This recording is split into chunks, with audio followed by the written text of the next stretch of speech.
الحمد للہ وکفا وسلام علی عباده الذین اصطفى اللہم صلی علی سیدنا و مولانا محمد النبی الامی وعلی آلہ واصحابہ وبارک وسلم تسلیما کثیرا کثیرا۔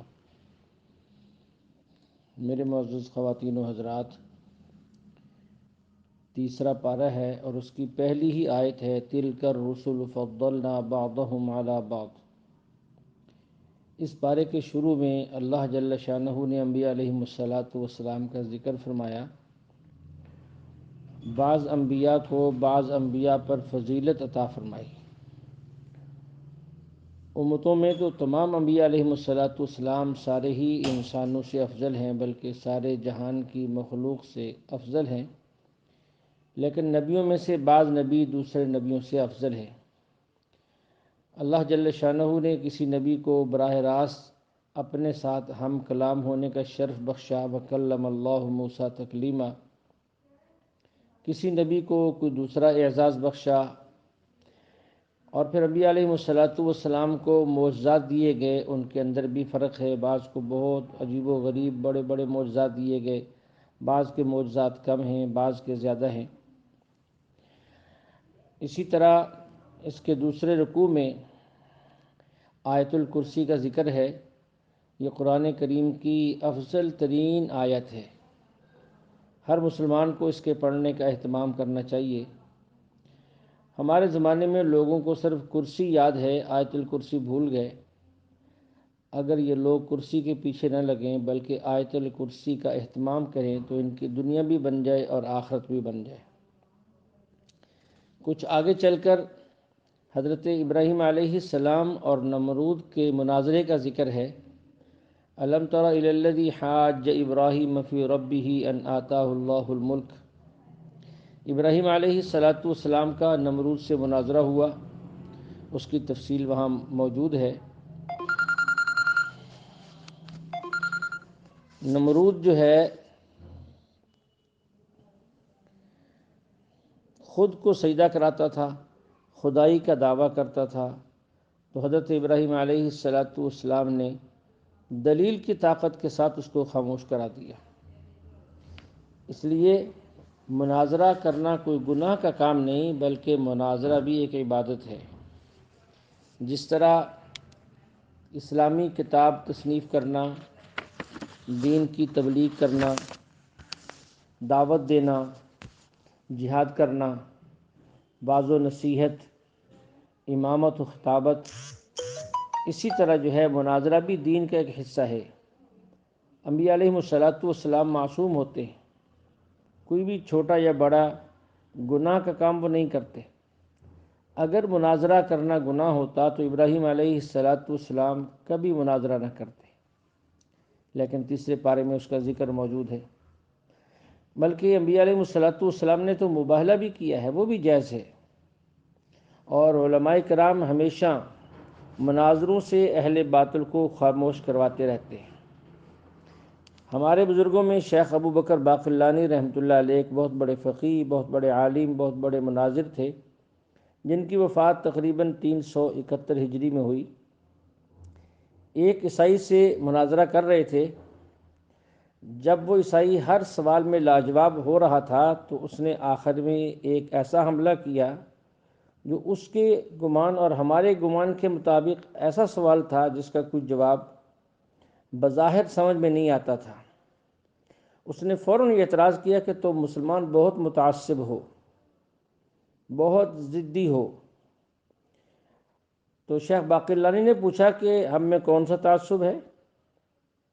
اس عیسائی پادری نے کہا کہ آپ لوگ یہودی عورت سے نکاح کو جائز کہتے ہو اور کر بھی لیتے ہو، عیسائی عورت سے بھی نکاح کو جائز کہتے ہو اور کر بھی لیتے ہو۔ جب ہم کہتے ہیں کہ ہم نے مسلمان عورت سے نکاح کرنا ہے، تم کہتے ہو یہ حرام ہے، یہ جائز نہیں ہے، اس سے بڑی تعصب کی اور کیا دلیل ہوگی؟ یہ ایک ایسا اشکال تھا جس کا بظاہر جواب بہت مشکل تھا، لیکن شیخ ابو بکر باقلانی رحمۃ اللہ علیہ نے فرمایا کہ اس میں تعصب کی بات نہیں۔ ہم جو یہودی عورت سے شادی کرتے ہیں وہ اس لیے کرتے ہیں کہ ہم نے اس یہودی عورت کے نبی حضرت موسیٰ علیہ السلام کو اللہ کا نبی مانا ہے، اللہ کا رسول مانا ہے، ہم اس کے نبی ہونے پر ایمان لائے ہیں۔ اگر ہم عیسائی عورت سے نکاح کرتے ہیں تو ہم اس عورت کے نبی حضرت عیسیٰ علیہ السلام پر ایمان لائے ہیں، اس ایمان کی وجہ سے ہم ان سے نکاح کرتے ہیں۔ آپ ہمارے نبی حضرت محمد علیہ السلام پر ایمان لے آؤ تو ہم بھی اپنی بیٹیوں کا نکاح تم سے کر دیں گے۔ فَبُہِتَ الَّذِي كَفَرَ، وہ ایسا چپ ہوا کہ اسے پھر بولنے کا موقع نہ ملا۔ کچھ آگے چل کر حضرت ایک واقعہ لکھا ہے، أَوْ كَالَّذِي مَرَّ عَلَىٰ قَرْيَةٍ وَهِيَ خَاوِيَةٌ عَلَىٰ عُرُوشِهَا۔ عموماً لوگ اسے حضرت عزیر علیہ السلام کا واقعہ کہتے ہیں، اگرچہ ایک روایت کے مطابق ایسا ہی ہے کہ حضرت عزیر علیہ السلام ایک تباہ شدہ بستی سے گزرے۔ ان کے دل میں خیال آیا کہ اللہ تعالیٰ انہیں دوبارہ کیسے زندہ فرمائیں گے، تو اللہ تعالیٰ نے حضرت عزیر علیہ السلام پر موت طاری کر دی اور وہ 100 سال تک موت کی کیفیت میں رہے، پھر انہیں زندہ کیا تو انہیں یہ بات سمجھ میں آ گئی کہ اللہ جل شانہ ایسا کر سکتے ہیں۔ اس کے بعد ابراہیم علیہ السلام کے اطمینان قلب کے لیے ایک واقعہ نقل کیا ہے۔ اس کے بعد اللہ کے راہ میں خرچ کرنے کے فضائل، مثل الذین ينفقون اموالهم فی سبیل اللہ کمثل حبۃ انبتت 7 سنابل فی کل سنبلۃ 100 حبۃ الی آخرہ۔ اللہ تعالیٰ کے راستے میں خرچ کرنے والوں کے اجر کو ایک مثال سے اللہ نے سمجھایا۔ جیسے کسان زمیندار زمین میں ایک دانہ بوتا ہے، اس ایک دانے سے پھر گندم کی 7 بالیاں اگتی ہیں، ہر بالی میں 100 دانے ہوتے ہیں، تو کسان ایک دانہ خرچ کر کے 700 دانے حاصل کر لیتا ہے۔ یہی حال اس شخص کا ہے جو اللہ تعالیٰ کے راستے میں 1 روپے خرچ کر کے سینکڑوں نیکیاں کما لیتا ہے۔ اس کے بعد پھر اللہ نے احسان کر کے احسان جتلانے والوں کو اس سے منع کیا ہے کہ احسان کر کے احسان جتلانے سے عمل ضائع ہو جاتا ہے، اس سے بچنا چاہیے۔ اس سے کچھ آگے شیطان کے مکر و فریب کو بیان کیا کہ یہ شیطان ہمیشہ تمہیں فقر سے ڈرائے گا، تم راہ خدا میں خرچ نہ کرو، اور تمہیں برائی کا حکم دے گا، لیکن اللہ تعالیٰ جو ہے وہ صاحب فضل ہیں، اس کے خزانے بہت بڑے ہیں۔ تم راہ خدا میں خرچ کرو اس کی ذات پہ اعتماد کرتے ہوئے، اور اللہ تمہیں برائی سے روکتے ہیں، نیکی کا حکم کرتے ہیں۔ اللہ کی ماننی ہے، شیطان کی نہیں ماننی۔ اس سے آگے چل کر سود کے مسئلے کو بیان کیا۔